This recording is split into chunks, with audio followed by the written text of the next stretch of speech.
Assalamualaikum warahmatullahi wabarakatuh dan salam sejahtera. Hari ini kita akan meneruskan pengajaran dan pembelajaran di rumah berkenaan mata pelajaran Bahasa Melayu.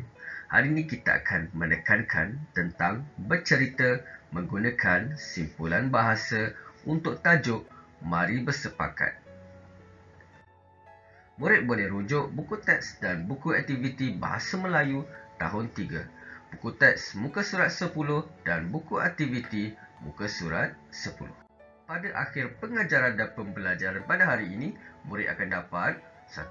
Mengenal pasti maksud simpulan bahasa dengan betul. Yang kedua, bercerita menggunakan simpulan bahasa. Sekarang murid boleh rujuk buku teks muka surat 10.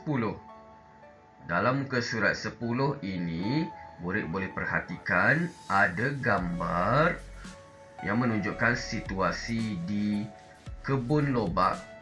Yang kedua, ada frasa-frasa penting yang mana murid akan membina ayat sekaligus membina satu perenggan yang lengkap. Seterusnya, ada petikan di bawah ini. Okey, nanti kita akan bercerita menggunakan simpulan bahasa. Okey, kalau murid perhatikan ada frasa yang berwarna ungu. Frasa yang berwarna ungu ini ialah simpulan bahasa. Jom kita kenal dahulu, ingat kembali berkenaan simpulan bahasa. Simpulan bahasa. Simpulan bahasa ialah perkataan yang terdiri daripada dua perkataan atau lebih. Simpulan bahasa juga mempunyai maksud yang berbeza daripada makna perkataan yang membentuk kata tersebut. Antara contoh simpulan bahasa, 1. Titik peluh, mandi peluh, cari jalan, bulat hati. 4 simpulan bahasa yang cikgu tekankan pada hari ini terdapat dalam buku teks muka surat 10. Okey, sekarang kita lihat kepada simpulan bahasa yang pertama iaitu titik peluh. Apa yang dimaksudkan dengan titik peluh? Maksudnya ialah hasil usaha. Okey, contoh ayat, hasil titik peluhnya selama ini, beliau berjaya membuka sebuah restoran di ibu kota. Maksudnya dekat sini, hasil usahanya selama ini, beliau telah berjaya membuka sebuah restoran di ibu kota. Jadi murid kena ingat, titik peluh ialah hasil usaha. Yang kedua, simpulan bahasa yang kedua ialah mandi peluh. Mandi peluh bermaksud bekerja bersungguh-sungguh. Contoh ayat, Halim mandi peluh untuk menyara kehidupan keluarganya. Jadi, kalau kita tukar balik, Halim bekerja bersungguh-sungguh untuk menyara kehidupan keluarganya. Jadi, ingat, mandi peluh maksudnya bekerja bersungguh-sungguh. Simpulan bahasa yang ketiga iaitu cari jalan. Cari jalan ialah berfikir mencari cara yang lain. Contoh ayat, Amirul cari jalan apabila tayar keretanya bocor. Maksudnya di sini, Amirul berfikir untuk mencari cara lain apabila tayar keretanya bocor. Jadi ingat murid, cari jalan maksudnya cari cara yang lain. Simpulan bahasa yang keempat iaitu bulat hati. Maksudnya membuat satu keputusan yang tetap. Contoh ayat, mereka bulat hati untuk tidak bermain bola hari ini walaupun cuacanya cerah. Jadi ingat, bulat hati ni maksudnya kita dah buat keputusan yang tetap. Sekarang, jom kita cuba buat aktiviti yang kita ingin laksanakan pada hari ini iaitu bercerita menggunakan simpulan bahasa. Untuk gambar yang pertama, telah diberi jawapannya di bawah ini. Okey, contohnya ada perkataan kebun lobak. Okey, kebun lobak ini kita dah jumpa kebun lobak. Okey, yang kedua membekalkan lobak. Membekalkan lobak. Dan yang ketiga titik peluh. Okey. Jadi setiap frasa yang ada di sini awak kena gunakan. Okey, satu frasa dan ataupun tiga frasa boleh dijadikan satu ayat ataupun satu frasa satu ayat. Okey, selepas ada ayat tu awak gabungkan. Okey, contohnya jom kita baca ayat ataupun petikan yang telah diberikan untuk gambar yang pertama. Okey, jom kita baca. Amin dan Arif adik-beradik. Mereka mempunyai kebun lobak yang luas. Okey, kita dah guna kebun lobak. Yang pertama, mereka membekalkan lobak kepada peniaga-peniaga lain. Okey, membekalkan lobak pun dah digunakan. Sungguh-sungguh tanaman hasil titik peluh kamu berdua. Puji Encik Husin. Okey, dah guna titik peluh. Terima kasih Encik Husin, balas Amin dan Arif. Amin dan Arif. Okey, apa? Okey, ni adalah berkaitan dengan gambar yang kedua lah. Okey, sekarang cikgu ada cadangan jawapan untuk setiap gambar di sini. Okey. Untuk gambar yang kedua terdapat 3 frasa, iaitu sangat rajin, mandi peluh, bersungguh-sungguh. Jadi, kita mulakan dengan sangat rajin. Apa yang awak nak gambarkan berkenaan sangat rajin daripada gambar ini? Okey, jadi kita boleh katakan Amin dan Arif sangat rajin mengusahakan kebun mereka. Titik. Okey. Seterusnya kita buat yang frasa kedua, iaitu mandi peluh. Okey, mandi peluh ni kita dah terang tadi, mandi peluh ni adalah usaha yang bersungguh-sungguh lah. Okey. Jadi kita buat ayat. Setiap hari mereka mandi peluh untuk memastikan tanaman mereka hidup subur. Titik. Okey. Seterusnya, bersungguh-sungguh. Okey, sambung. Macam mana kita nak buat ayat bersungguh-sungguh? Okey, berkat sikap yang bersungguh-sungguh inilah yang menjadikan mereka petani berjaya.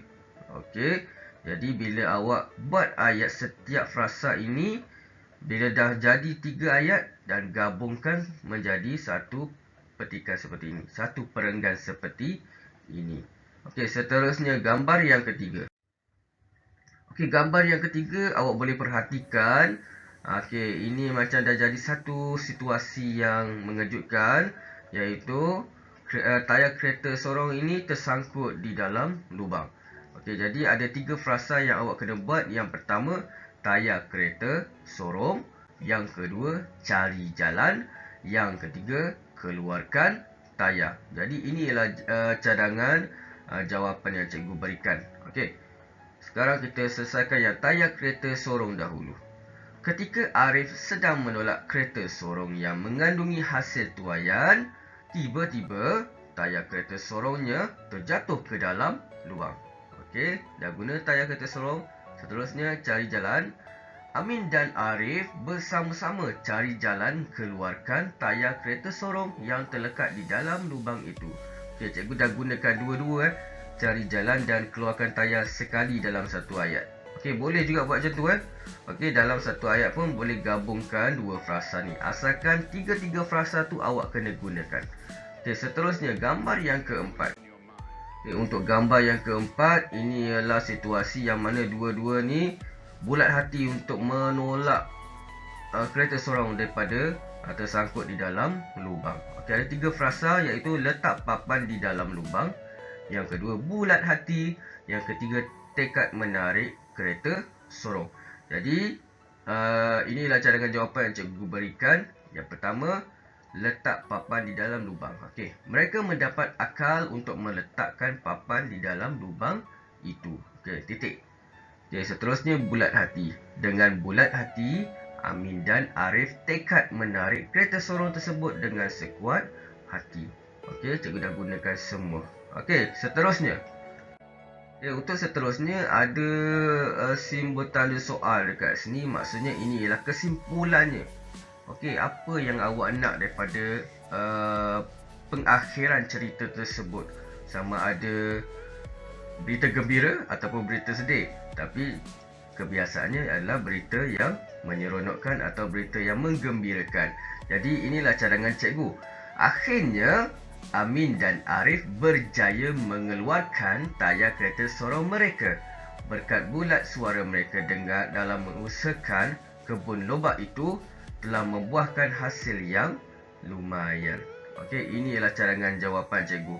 Jadi, ada kerja yang cikgu nak suruh awak buat. Yang pertama, awak kena salin semua ni. Okey, mula-mula daripada petikan atas ni.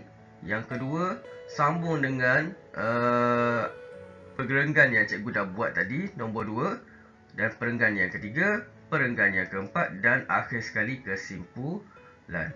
Okey, inilah tugasan awak nantilah. Okey, buat dalam buku tulis. Okey, sekarang apa yang telah dipelajari pada hari ini? Yang pertama, simpulan bahasa ialah perkataan yang terdiri daripada dua perkataan atau lebih. Simpulan bahasa mempunyai maksud yang berbeza daripada makna perkataan yang membentuk kata tersebut. Jadi, ini ialah latihan bahasa Melayu untuk hari ini. Yang pertama, awak kena salin tadi. Yang kedua, buku aktiviti muka surat 10. Okey, apa aktiviti dia? Awak pun kena bercerita dengan menggunakan simpulan bahasa di dalam buku aktiviti muka surat 10. Okey, jom kita lihat dahulu buku aktiviti. Okey, cikgu bagi contoh dalam dua gambar. Dan gambar ketiga, gambar keempat, awak cuba buat sendiri. Okey, sekarang kita tengok gambar. Okey, pesanan ibu. Maksudnya ada seekor ayam betina, ibu, dan ada anaknya yang bernama si kuning. Okey, sekarang kita cuba buat gambar yang pertama. Okey, sekarang cikgu dah bagi satu cadangan jawapan. Si kuning ialah anak emas ibunya. Si kuning tidak suka berjauhan dengan ibunya. Okey, anak emas ialah yang paling disayangi. Boleh? Okey, seterusnya. Gambar kedua. Cadangan jawapan cikgu. Okey, sekarang banyak perkataan dan frasa yang diberikan, iaitu mengajar, mencari cacing, pasang telinga dan melihat dengan telitinya. Jadi awak boleh letakkan satu perkataan sebelum, selepas, okey, supaya dia menjadi ayat yang cantik. Contohnya mengajar. Siapa yang mengajar? Jadi awak boleh kata ibu mengajar siapa? Ibu mengajar si kuning. Dia ajar apa? Mencari cacing. Okey, macam tu je buat ayat. Okey, awak letak je di antara perkataan-perkataan ni, letak je satu perkataan lain supaya menjadi ayat yang cantik. Contoh cadangan cikgu, ibu mengajar si kuning mencari cacing. Okey, sekarang pasang telinga, melihat dengan telitinya. Si kuning pasang telinga dengan melihat dengan telitinya. Maksudnya si kuning dengar dan lihat apa yang ibunya buat dengan melihat dengan teliti apa yang ibunya buat. Okey, kalau ibunya tengah makan, tarik cacing tu, mencari cacing, macam itulah si kuning kena buat nanti. Okey, seterusnya gambar ketiga dan gambar keempat awak cuba buat sendiri. Jadi, sekian, terima kasih untuk hari ini. Assalamualaikum warahmatullahi wabarakatuh. Jaga diri semua. Jumpa lagi.